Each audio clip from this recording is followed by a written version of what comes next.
Assalamualaikum warahmatullahi wabarakatuh. Perkenalkan, saya Oktavia Ramadhani bersama anggota kelompok saya, Jessica Septiani dan Raisa Putri Kusuma.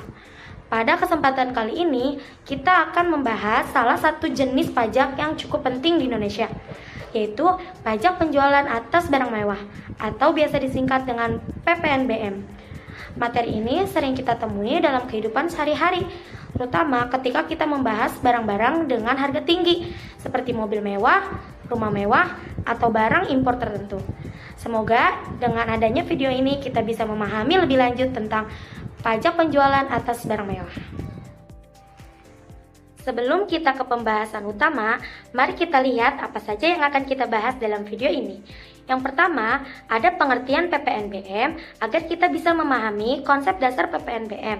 Lalu yang kedua, ada tujuan pengenaan PPNBM. Yang ketiga, ada kriteria barang mewah kena PPNBM. Yang keempat, ada dasar hukum yang menjadi landasan pengenaan PPNBM. Yang kelima, ada objek dan subjek PPNBM. Yang keenam, ada jenis barang dan tarif PPNBM. Yang ketujuh, ada barang tidak kena PPNBM. Yang kedelapan, ada karakteristik PPNBM.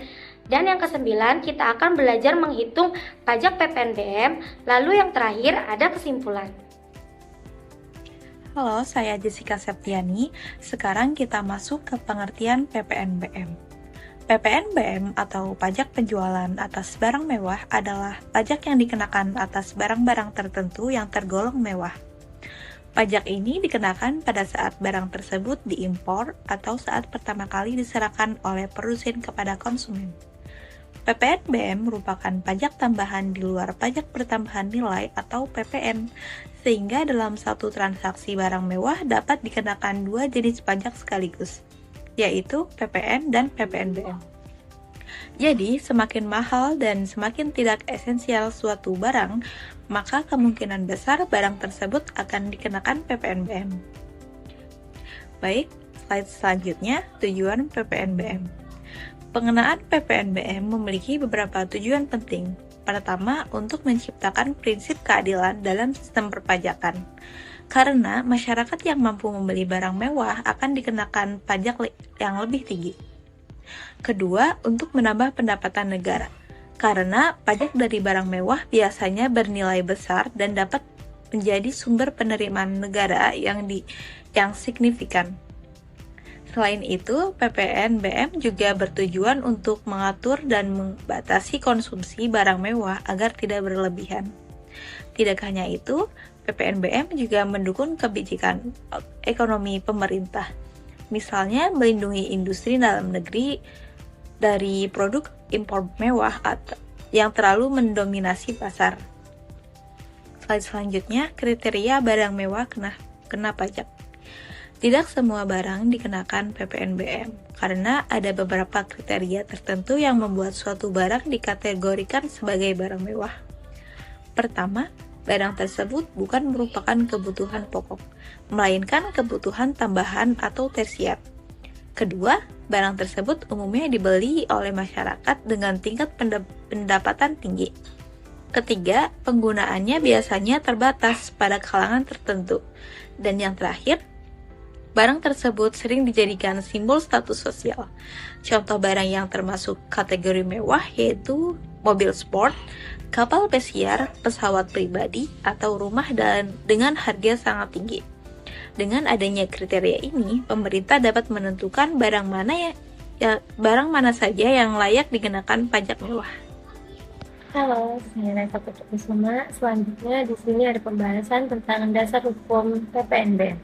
Pengenaan PPNBM tentunya tidak dilakukan dengan sembarangan, tapi memiliki dasar hukum yang jelas. Dasar hukum utamanya adalah Undang-Undang Nomor 42 Tahun 2009 yang kemudian diperbarui dengan Undang-Undang Nomor 7 Tahun 2021.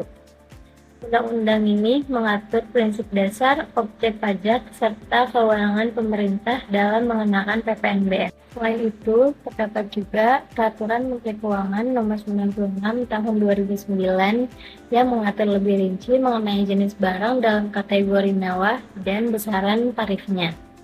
Dengan adanya dasar hukum ini, maka penerapan PPNBM menjadi sah dan memiliki kekuatan hukum yang jelas.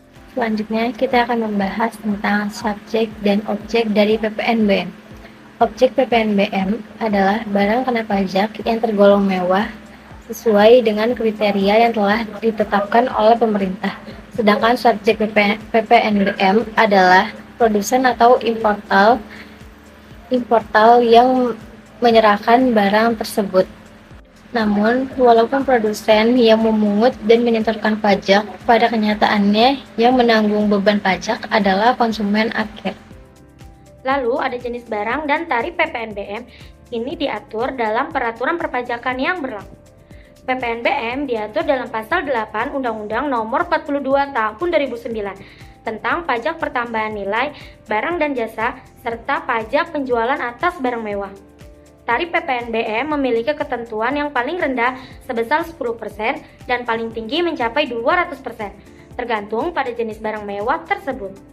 Setiap barang mewah memiliki tarif yang berbeda-beda sesuai dengan tingkat kemewahannya. Berdasarkan peraturan pemerintah nomor 61 tahun 2020, tarif PPNBM digolongkan ke dalam beberapa kelompok barang kena pajak yang tergolong mewah. Yang pertama yaitu hunian mewah, seperti rumah dengan harga minimal 20 miliar rupiah dan apartemen dengan harga minimal 10 miliar rupiah yang dikenakan tarif sekitar 20%. Hunian ini termasuk mewah karena nilainya sangat tinggi dan tidak terjangkau oleh sebagian besar masyarakat. Lalu yang kedua ada balon udara serta peluru dan senjata api non-negara yang dikenakan tarif sekitar 40%. Barang ini termasuk kategori mewah karena penggunaannya terbatas dan tidak untuk kebutuhan umum. Lalu yang ketiga ada pesawat udara dan senjata api non-negara atau non-komersial yang dikenakan tarif sekitar 50%. Barang ini biasanya hanya dimiliki oleh pihak tertentu dengan kemampuan ekonomi tinggi. Yang terakhir ada kapal pesiar atau wiaj non-negara dan non-angkutan umum yang dikenakan tarif sekitar 75%. Barang ini merupakan simbol kemewahan dan biasanya digunakan untuk kebutuhan pribadi atau rekreasi. Dari pengelompokan ini kita bisa lihat bahwa semakin eksklusif dan mahal suatu barang, maka semakin tinggi pula tarif PPNBM yang dikenakan. Sedangkan kelompok kendaraan bermotor yang tergolong mewah dikenakan tarif PPNBM yang berbeda-beda, dimulai dari 12% dengan ketentuan tertentu yang diatur dalam Peraturan Menteri Keuangan Nomor 131 Tahun 2024. Tidak semua barang kena pajak penjualan atas barang mewah. Beberapa barang yang tidak kena PPNBM antara lain sebagai berikut. Yang pertama, kendaraan dalam bentuk CKD, yaitu kendaraan yang masih dalam bentuk komponen terpisah. Lalu, yang kedua, kendaraan berupa sasis, yang belum menjadi kendaraan utuh dan masih memerlukan proses perakitan. Yang ketiga, kendaraan untuk pengangkutan barang, karena kendaraan ini digunakan untuk kebutuhan usaha dan didistribusi bukan untuk kemewahan. Yang keempat, kendaraan bermotor beroda 2 dengan kapasitas silinder sampai dengan 250 cc, yang umumnya digunakan oleh masyarakat luas sebagai alat transportasi sehari-hari. Dan yang terakhir, kendaraan umum untuk pengangkutan 16 orang atau lebih, termasuk dengan pengemudi, yang digunakan untuk kepentingan publik. Dari penjelasan ini, dapat kita pahami bahwa barang-barang tersebut tidak dikenakan PPNBM, karena termasuk kebutuhan masyarakat, bukan kategori barang mewah. Halo, selanjutnya kita akan membahas karakteristik dari PPNBM. PPNBM memiliki beberapa ciri khusus yang membedakannya dari jenis pajak lainnya. Pertama, PPNBM hanya dikenakan pada barang tertentu yang tergolong mewah, sehingga tidak semua barang dikenakan pajak ini. Kedua, PPNBM dipungut hanya satu kali, yaitu pada saat impor atau penyerahan pertama dari produsen kepada konsumen. Ketiga, PPNBM bersifat final dan tidak dapat dikreditkan seperti PPN. Artinya, pajak yang sudah dibayarkan tidak bisa dikurangi atau diperhitungkan kembali. Dan yang terakhir, tarif PPNBM bersifat progresif, sehingga Sehingga semakin tinggi tingkat kemewahan suatu barang, maka semakin besar pula tarif pajak yang dikenakan. Karakteristik inilah yang membuat PPNBM menjadi pajak khusus yang digunakan untuk mengatur konsumsi barang mewah di Indonesia. Sekarang kita masuk ke cara penghitungan PPNBM. Rumusnya cukup sederhana, yaitu tarif PPNBM dikali dasar pengenaan PPNBM. Sebagai contoh, jika seseorang membeli mobil mewah dengan harga 1,5 miliar rupiah dan dikenakan tarif pajak sebesar 30%, maka cara perhitungannya yaitu 1,5 miliar dikali 30%, sehingga didapat yaitu pajak yang harus dibayarkan 450 juta rupiah. Perhitungan ini menunjukkan bahwa semakin tinggi harga barang dan tarif PPNBM, maka semakin besar pula pajak yang harus dibayarkan. Oleh karena itu, pembelian barang mewah akan dikenakan. Jadi kesimpulannya, pajak penjualan atas barang mewah merupakan kebijakan pajak yang berperan penting dalam mengatur konsumsi barang mewah di masyarakat.